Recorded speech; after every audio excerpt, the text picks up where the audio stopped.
Moshe Cohen, bonjour, Boker Tov. Boker Tov, Daniel, Boker Tov Yerushalayim. Merci d'être avec nous ce matin, si tôt pour vous en France, pour commenter avec nous ce rapport qui a été présenté hier devant la commission de l'Aliyah et de l'intégration de la Knesset, un rapport qui a été organisé, qui a été préparé et réalisé par l'Organisation sioniste mondiale, dont vous êtes le délégué général en France et en Europe, une enquête qui a été réalisé auprès de plus de 1300 personnes et qui se rapporte à l'antisémitisme en Europe avec certains résultats qui sont plutôt inquiétants, on va le dire. Je l'ai cité tout à l'heure, 80% des personnes interrogées ont affirmé avoir été victimes même d'incitations racistes anti-juives, 70% assurent avoir été soit victime, soit témoin d'actes antisémites. Alors, la première question que je voudrais vous poser, vous qui êtes en France en général, est-ce que véritablement on a le sentiment, à Paris, en France, dans certaines villes françaises ou même en Europe, d'une recrudescence de cette incitation anti-juive, antisémite ? Écoutez, oui, on peut le dire. On ne peut pas le dire que c'est quelque chose de direct, puisque d'abord il y a en ce moment une ambiance en France de sécurité, d'ambiance un peu malsaine, je dirais. Mais effectivement, on sent qu'il y a quelque chose d'antisémite, surtout aussi parce qu'on voit aussi que les forces de l'ordre, la police, l'armée, etc., sont plus présents. Mais il faut comprendre qu'il y a quand même une différence entre l'antisémitisme classique que nous avons connu, j'ai envie de vous dire, le siècle dernier, et l'antisémitisme aujourd'hui. À l'époque, il y avait un antisémitisme, je dirais, religieux, c'était un antisémitisme du christianisme, et aussi, surtout, et de l'extrême droite française. Il faut oublier ce côté négatif de la société, ça n'existe plus. Il n'y a plus d'extrême droite en France, c'est une minorité qui ne représente rien du tout. Aujourd'hui, le nouvel antisémitisme que nous avons en Europe et en France particulièrement, c'est l'antisémitisme islamique. Ça n'a rien à voir avec ce que nous on a connu, un antisémitisme social, on disait les juifs sont plus riches, ou bien les juifs sont responsables de tous les maux du monde. Non, aujourd'hui c'est un antisémitisme qui est tout à fait lié à un conflit, qui est lié à j'ai envie de vous dire, à une guerre de civilisation. Les juifs sont responsables de tout, et en plus les juifs sont responsables de tout ce qui se passe au Proche-Orient, de tout ce qui se passe bien sûr négatif. Mais il faut comprendre aussi, il y a un point encore plus important, c'est que ce n'est pas un antisémitisme, j'ai envie de vous dire, politique, puisque ce n'est pas quelque chose qui représente un courant idéologique, c'est un antisémitisme qui est mélangé, c'est une nouvelle notion en Europe, en France surtout, c'est un mélange de droit commun, c'est-à-dire les voyous, les assassins, les drogués, etc., et de l'idéologie. Est-ce que ça leur donne un sentiment de faire quelque chose de plus meilleur, de façon à se racheter leur passé, leur actuel? C'est un mélange aujourd'hui que vous avez tout le côté délinquant et le côté idéologie. Cette symbiose, ce mélange-là est catastrophique. Il n'est pas catastrophique que pour nous, il est catastrophique pour la société française. Alors justement, cette société française, on a eu le sentiment, puisque on est 3 ans après les attentats de Charlie Hebdo, de l'Hypercacher, et bien entendu après les attentats de Toulouse, on a le sentiment tout de même que les autorités font ce qu'elles peuvent, en tout cas pour juguler cette vague d'antisémitisme, en particulier en France. Vous avez le sentiment que ces efforts sont payants ? Écoutez, moi je sais, puisque moi je travaille, je contacte régulièrement les institutions communautaires comme le CRIF, le Fonds social et le Consistoire. Je peux vous dire une chose, que les institutions locales, les pouvoirs publics font leur maximum pour essayer de juguler, de freiner, d'enrayer cette vague d'antisémitisme. Mais le problème n'est pas malheureusement que contre les juifs. Aujourd'hui, les pouvoirs publics doivent protéger tout le monde, doivent protéger toute la société française, toute la société libre. C'est un défi qui est presque insurmontable, j'ai envie de vous dire, parce qu'avant il y avait que des synagogues, que des écoles juives à garder. Aujourd'hui, il y a toute la société à garder, les écoles, les églises, les centres communautaires, les endroits publics, tout à garder. Donc c'est difficile. Moi, je pense que les institutions publiques font le maximum, ils sont très à l'écoute des demandes spécifiques de la communauté juive. Est-ce qu'il y a, Moshe Cohen, une différence, par exemple, entre ce qui se passe en France et ce qui se passe, par exemple, de l'autre côté de la frontière avec la Belgique, où il y a aussi des actes antisémites, mais est-ce que ils sont pris de la même manière, et on tente au niveau des autorités belges de la même manière de lutter contre cet antisémitisme, ou c'est plus flou là-bas? Écoutez, justement, en Belgique, c'est un peu spécial, parce que les Belges sont spéciaux, entre guillemets. Oui. Je veux dire que parce que en Belgique, il y a effectivement une grosse proportion de la population musulmane, qui, bien entendu, dont sort les terroristes que nous avons connus du Bataclan et de tous les attentats qu'il y a eu ici il y a 2-3 ans en France. Mais je pense que les Belges ont fait déjà un pas vers la réconciliation, c'est-à-dire que en essayant d'essayer de faire plaisir, entre guillemets, à la communauté musulmane, ils sont beaucoup plus flexibles avec les problèmes du Proche-Orient. Parce qu'il faut savoir qu'il y a un lien direct. Oui. Aujourd'hui, les Belges sont déjà plus à l'écoute des demandes arabes au Proche-Orient, voire le problème palestinien, etc., etc. Donc je pense que c'est un faux pas, mais veut dire que chaque pays est libre, et je pense que les Belges dans ce dossier-là ont un problème de compensation et de compréhension. Ils ne pensent pas, je pense qu'ils n'arrivent pas à comprendre que c'est pas un problème politique, c'est un problème, j'ai envie de vous dire, de civilisation. Il y a un problème entre les minorités musulmanes qui est en Europe, en l'occurrence en Belgique aussi, et qui veut aussi essayer de conquérir le monde, parce que c'est leur vocation.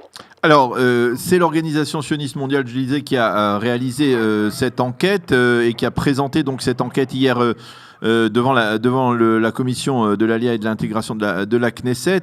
La question que l'on serait tenté de vous poser, c'est de savoir, est-ce que finalement, cette recrudescence de l'antisémitisme, on a le sentiment qu'il n'a pas de lien obligatoirement direct avec l'Alia, parce que finalement, les données en particulier de l'Alia de France de ces 2 dernières années sont des données qui sont en baisse par rapport au summum de l'année 2015.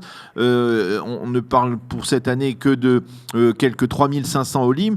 Est-ce que, à travers l'activité de l'Organisation sioniste mondiale, on sait que vous êtes très actif par exemple dans le domaine des ulpanim, est-ce que vous avez le sentiment que justement cette recrudescence de l'antisémitisme suscite, on va dire, une mobilisation ou alors une prise de conscience de la part de certains membres de la communauté juive, et qui veulent se rapprocher, ou en tout cas envisager soit de préparer leur alia, peut-être même à long terme, soit de se rapprocher d'Israël, par exemple, en apprenant l'hébreu? Écoutez, effectivement, il y a eu 2 pointes. On ne peut pas dire que l'ALIA a baissé. Il y a eu 2 pointes en 2014-2015 qui sont dues justement à la suite directe et rapide des attentats qu'il y a eu à l'époque. Donc les gens ont pris peur et ont pris leurs valises et sont partis tout en Israël. C'est une raison pour laquelle que certains d'entre eux sont revenus, oui, parce qu'ils n'ont pas préparé leur alia. La différence aujourd'hui, c'est que maintenant, malheureusement, l'ambiance antisémitiste est en toile de fond. Donc c'est pas quelque chose de nouveau. Donc les gens commencent à s'habituer. Donc maintenant, ils réagissent plus. Ils réagissent en réfléchissant beaucoup plus. C'est-à-dire qu'aujourd'hui, les gens préfèrent préparer leur alia d'une manière beaucoup plus organisée. Aujourd'hui, dans les ulpanim, vous avez des gens qui préparent leur alia 1 an ou 2 ans en avance. C'est une chose qui est beaucoup plus logique. Et donc, si vous voulez, dans le cadre de nos ulpanim, les gens, il y a des gens qui sont intéressés par l'alia. 2, il y a des gens qui ont ouvert déjà des dossiers de l'ALIA à l'agent juif et qui préparent, et ça leur permet aussi d'avoir des activités avec nous. Dernièrement, il y avait tous les délégués de l'agent juif qui passent dans nos ulpanim pour répondre aux questions de l'ALIA. Il y a un travail plus en profondeur qui est fait, et que les gens maintenant ont compris que l'ALIA, ça se prépare. C'est pas quelque chose qu'on fait comme ça. C'est quelque chose qui doit se préparer et pour les enfants, et pour le travail, et pour tout. Donc les gens maintenant réfléchissent mieux, et ça leur prend entre 1 an ou 2 ans pour préparer et faire leur alia. Alors tout cela nous amène à parler un peu plus de votre action, de l'action de l'Organisation sioniste mondiale en France, et peut-être, je dirais, en Europe, si vous souhaitez parler également d'autres pays européens dans lesquels vous êtes également actifs. Alors on va commencer par la France. Je parlais des ulpanim. Quels sont, il me semble que l'apprentissage de l'hébreu à travers les ulpanim qui s'est considérablement développé, eh bien c'est une réalisation de l'Organisation sioniste mondiale. Qu'est-ce qu'il y a d'autre comme action réalisée par l'Organisation sioniste mondiale au cours, on va dire, de l'année, de manière régulière? Écoutez, écoutez, nous avons l'OSM, comme on l'appelle plus rapidement en France. L'OSM représente 6 départements d'Israël. Nous avons le département de la promotion de l'Alia, qui est le plus important, qui lui, aujourd'hui, a développé 125 ulpan en France. Plus nous avons aussi des cycles de conférenciers. Nous amenons en France régulièrement des conférenciers dans différents domaines qui viennent expliquer, selon leur vision des choses, la vie en Israël, le domaine qu'ils développent et pour répondre à toutes les questions que les gens veulent. Nous avons aussi le département de l'éducation. Nous avons en France des profs, des morim shlichim, des profs qui viennent d'Israël pour enseigner l'hébreu. Dans les écoles, nous avons un partenariat avec le réseau de l'Alliance. D'ailleurs, à ce propos, nous avons développé un nouveau poste qui est pour un prof d'hébreu au réseau de l'Alliance au Maroc. Donc nous travaillons là-dessus pour envoyer un prof au Maroc. Nous avons aussi le département qui travaille avec les fédérations sionistes. Son rôle, c'est travailler avec les militants locaux qui s'occupent du leadership et des activités avec la fédération sioniste. D'ailleurs, en ce moment, nous sommes en pleine préparation pour les 70 ans de l'État d'Israël à Paris, dans les grandes villes de province. Nous avons le département des affaires religieuses. C'est un département qui donne des ustensiles, des instruments religieux. Nous avons un représentant à l'école de Toulouse, du Rav Monsenego. Et bien entendu, nous avons le département du combat contre l'antisémitisme, qui est un appartement malheureusement très important aujourd'hui, mais c'est un combat antisémitisme pas comme encore une fois comme au siècle dernier, c'est un combat contre l'antisémitisme sur les réseaux sociaux, sur les manifestations politiques entre guillemets et de certaines organisations. C'est un travail qui est fait plus en profondeur de façon à prévenir tout ça. Mais encore une fois, je dis que tout ça, ce n'est pas le plus, je dirais, le plus essentiel. Le plus important, c'est bien entendu le rapprochement de la communauté juive de France, de Belgique, sur laquelle je suis responsable, des relations avec l'État d'Israël. Nous sommes un petit peu le pont entre l'État d'Israël et les communautés juives d'Europe. C'est une chose qui est très importante.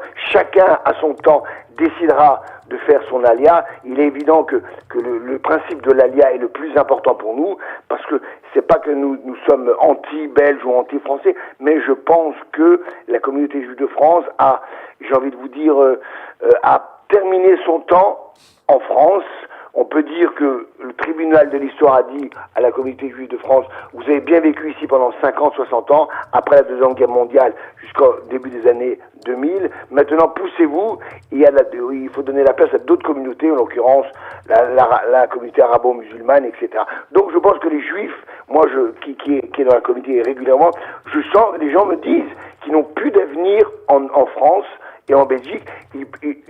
C'est pas eux à leur niveau, c'est peut-être au niveau de leurs enfants, mais ils pensent que le compte à rebours a commencé. Alors il y a des rapports qui ont été faits par des spécialistes des GOSM, on parle de 5 ans, de 10 ans, peu importe, le compte à rebours a commencé et les gens doivent préparer leur alia, et grâce à l'OSM, nous aidons à le faire. Nous avons fait des voyages, dernièrement, des voyages d'études de médecins, au sud d'Israël, à l'hôpital de Beersheba. Nous en faisons un autre prochainement à l'hôpital de Ashdod. Il y a une demande et nous essayons de répondre avec les moyens que nous avons aux demandes, de préparer et de rapprocher la communauté juive de France encore plus, parce que vous savez que la communauté juive de France est la communauté la plus sioniste d'Europe, encore plus de l'État d'Israël.